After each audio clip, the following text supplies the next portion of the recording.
12월 27일 아침 저희들에게 주시는 하나님 말씀은 누가복음 20장 41절로 47절까지 말씀입니다. 말씀을 함께 봉독하겠습니다. 예수께서 그들에게 이르시되 사람들이 어찌하여 그리스도를 다윗의 자손이라 하느냐. 시편에 다윗이 친히 말을 하였으되 주께서 내 주께 이르시되 내가 내 원수를 내 발등상으로 삼을 때까지 내 우편에 앉았으라 하셨도다 하였느니라. 그런즉 다윗이 그리스도를 주라 칭하였으니 어찌 그의 자손이 되겠느냐 하시니라. 모든 백성이 들을 때에 예수께서 그 제자들에게 이르시되 긴 옷을 입고 다니는 것을 원하며 시장에서 문안받는 것과 회당의 높은 자리와 잔치의 윗자리를 좋아하는 서기관들을 삼가라. 그들은 과부의 가산을 삼키며 외식으로 길게 기도하니 그들이 더 엄중한 심판을 받으리라 하시니라. 아멘. 보이는 것으로만 판단하지 말라라는 제목으로 오늘 아침 말씀 전합니다. 천재 물리학자로 알려진 아인슈타인에 관한 유명한 일화가 한 가지 있는데요. 아인슈타인이 미국에 처음 이민 온 지 얼마 되지 않았을 때에 뉴욕에서 만난 친구가 아인슈타인에게 이런 핀잔을 합니다. 자네는 외투를 좀 좋은 걸로 사 입어야겠네. 뉴욕에서 그러고 다니면 부끄럽지 않나라고 이렇게 말합니다. 그러자 아인슈타인은 이렇게 대답을 하는데요.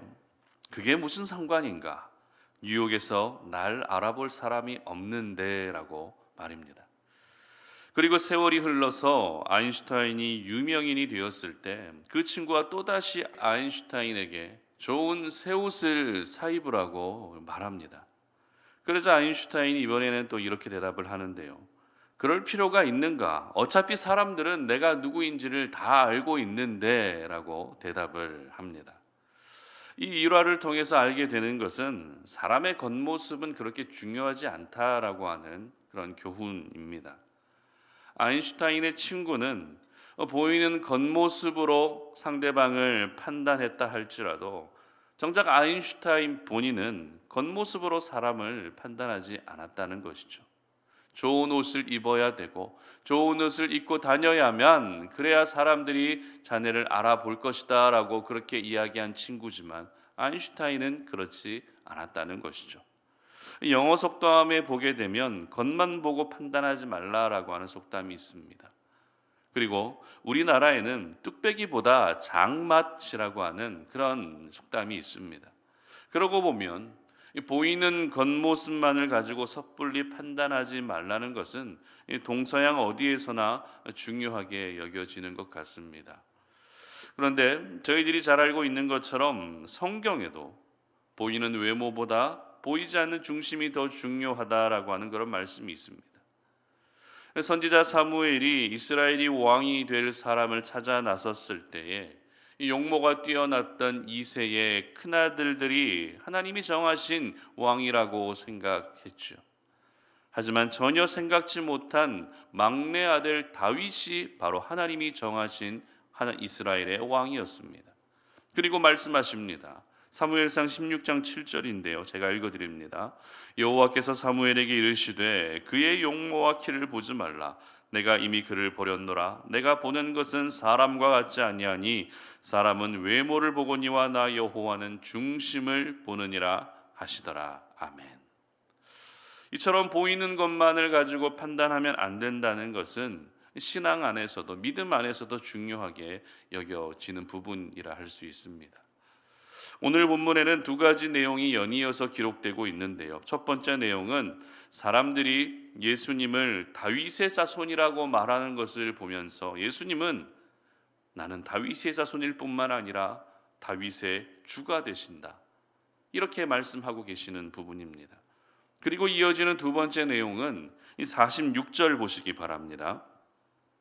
긴 옷을 입고 다니는 것을 원하며 시장에서 문안받는 것과 회당의 높은 자리와 잔치의 윗자리를 좋아하는 서기관들을 삼가라. 아멘. 이 말씀의 의미는 겉으로 보기에는 화려해 보이지만 그 속은 썩어 있는 서기관들을 조심하라고 하는 그런 의미입니다.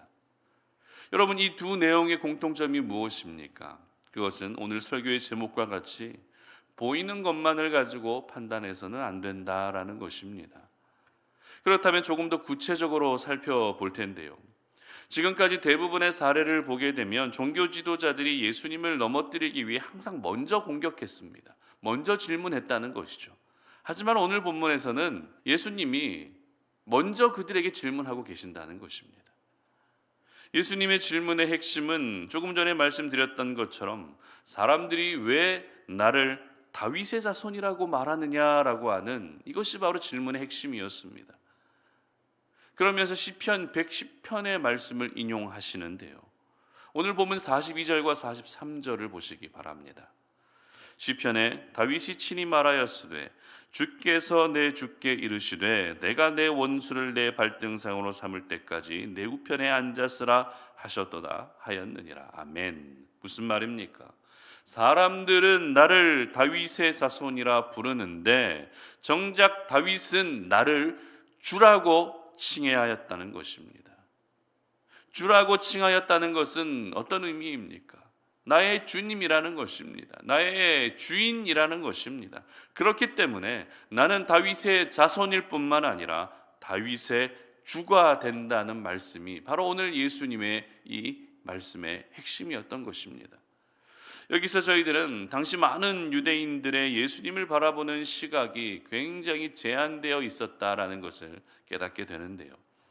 유대인들은 예수님을 바라볼 때에 다윗의 후손으로 오신 것만을 생각하면서 과거 다윗이 이스라엘의 위대한 왕이었던 것처럼 예수님 역시 정치적으로 이스라엘을 로마의 압제 가운데서 구원해 주실 것을 기대하는 정치적 메시아로만 보고 있었다는 것입니다. 이것이 바로 당시 많은 유대인들이 예수님을 바라보는 그런 시각이었던 것입니다. 물론 예수님이 다윗의 후손으로 오신 것이 맞습니다. 하지만 예수님은 이스라엘이라고 하는 한 나라를 정치적으로 다스리시는 메시아가 아니었습니다.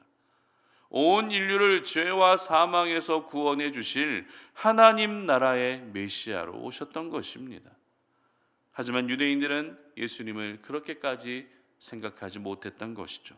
단순히 다윗의 후손, 다윗의 계보, 다윗의 혈통, 보이는 것만을 가지고 예수님을 정치적 메시아로만 보고 있었던 것입니다. 그래서 예수님은 서기관들에게 질문하시면서 너희들은 눈에 보이는 것만을 가지고 판단하는 실수를 범하고 있다라는 것을 지적하셨던 것입니다. 그리고 이어지는 말씀으로 서기관들을 굉장히 직접적으로 비판하고 계시는데요. 서기관들의 특징을 일목요연하게 말씀하십니다. 서기관들이 어떤 특징을 가지고 있다고 말씀하셨죠? 그들은 긴 옷을 입고 다닌다는 것입니다. 다시 말해서 화려한 겉모습에만 신경을 쓴다는 것입니다. 긴 옷을 입고 그 긴 옷이 바닥에 끌릴 만큼 그렇게 겉모습만을 사람들에게 잘 보이려고 했던 것이 서기관들의 모습이었던 것이죠. 그리고 시장에서 문안받는 것을 좋아하고 높은 자리를 좋아하는 특징을 가진 사람들이 서기관들이었던 것입니다. 뿐만 아닙니다. 가난하고 소외된 이웃이었던 과부의 가산을 탈취하는 사람, 외식으로 길게 기도하는 좋지 않은 그런 모습을 가진 사람들이 서기관들이라고 예수님은 말씀하셨습니다. 이처럼 예수님은 보이는 것을 중요시 여겼던 서기관들의 모습을 책망하고 계셨습니다. 그런데 안타까운 것은 이렇게 외식하는 서기관들을 바라보는 사람들의 시선이 부러움의 시선이었다는 것입니다. 예수님은 그들의 모습을 부러워하지 말고 그들을 오히려 조심하라고 말씀하셨지만 유대 많은 사람들은 서기관들의 모습을 보며 부러워했다는 것입니다. 겉으로 보기에만 화려한 그들의 모습을 보면서 조심하는 것이 아니라 오히려 그들을 부러워하고 동경하는 분위기가 당시 유대 사회의 일반적인 분위기였던 것입니다.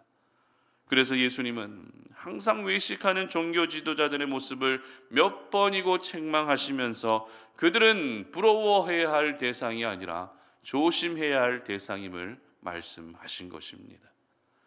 그런데 더욱더 안타까운 것이 무엇인가 하면 서기관들과 또 많은 유대인들이 보이는 것만을 가지고 판단했던 실수가 저희들에게서도 보여질 때가 있다는 것입니다. 겉으로 보기에 무언가 깔끔하고 품위가 있어 보이면 그 사람을 바라보는 시선이 달라진다는 것이죠. 반대로 조금 허름한 모습을 하고 있으면 어떻습니까? 처음부터 경계의 시선을 가지고 그들을 바라볼 때가 있었다는 것입니다. 그렇다면 이렇게 보이는 것만을 가지고 판단하게 되면 어떤 일이 일어날까요? 바로 실수가 많아진다는 것입니다. 의도하지 않은 실수를 하게 되고 이와 같은 실수는 상대방에게 큰 상처를 남길 수 있게 되는 것입니다. 그러므로 오늘 이 아침 저희들은 겉으로 보여지는 모습이 전부가 아니라는 사실을 기억할 수 있어야 합니다. 어떤 실수를 하는 사람을 볼 때에도 그 실수 자체로 사람을 판단하는 것이 아니라 이 사람이 이렇게 실수하게 되는 이유가 분명히 있을 것이라고 하는 성숙한 생각을 가지고 사람들을 볼 수 있어야 한다는 것이죠. 하나님의 사람들은 세상의 기준과는 다른 기준으로 이 땅을 살아야 하는 것입니다. 다른 기준을 가지고 하나님 나라의 기준을 가지고 이 세상을 해석할 수 있어야 하는 것입니다. 하나님이 이 시대에 저와 여러분에게 원하시는 모습이 바로 이와 같은 모습인 것입니다. 세상 사람들이 겉모습만을 가지고 판단한다 할지라도 하나님의 자녀들은 그러지 말아야 한다는 것이죠. 세상 사람들이 세상의 기준으로 평가하고 판단한다 할지라도 하나님의 자녀들만큼은 절대 그래서는 안 된다는 것입니다. 오늘 하루 우리가 살아가면서 여러 가지 상황을 접하게 되고 또 여러 사람들을 만나게 될 텐데요. 이와 같은 상황들 속에서 우리 송탄 오륜의 모든 가족들은 보이는 것만을 가지고 판단하는 실수를 절대 범하지 않으시기를 바랍니다. 오늘 이 아침에 그리고 기도하실 때 매 순간 내가 하나님의 시선으로 살 수 있게 해달라고, 하나님의 관점과 하나님의 마음을 가지고 살 수 있게 해달라고 여러분 그렇게 기도할 수 있기를 바랍니다. 그래서 보이는 것만이 전부가 아니라는 사실을 우리가 꼭 기억하면서 모든 면에서 조금 더 성숙한 모습으로 살아가시는 하나님이 기뻐하시는 이 시대의 하나님의 사람들이 되시기를 주님의 이름으로 축복합니다. 함께 기도하겠습니다. 살아계신 하나님 감사합니다. 오늘 이 아침에 우리가 주님 앞에 나와서 주의 말씀을 들으며 오늘 이 하루를 시작합니다. 이제 2022년도가 얼마 남지 않은 이 시기에 하나님 우리가 더욱더 하나님의 말씀을 우리의 마음 가운데 깊이 품고 그 말씀을 우리의 삶 가운데 경험하기를 원합니다. 오늘 우리가 들었던 말씀을 기억하면서 이 세상에 보이는 것만이 전부가 아니라는 것을 깨닫게 하시고 보이는 것만을 가지고 또 이 세상을 판단하는 일이 생기지 아니하도록 도와주시옵소서. 늘 하나님의 시선을 가지고 살게 하시고 영적인 시선과 안목을 가지고 살게 하시고 하나님의 관점으로 이 세상을 살아갈 수 있는 성숙한 하나님의 사람들 되게 하여 주시옵소서. 감사드리며 예수님의 이름으로 기도드립니다. 아멘.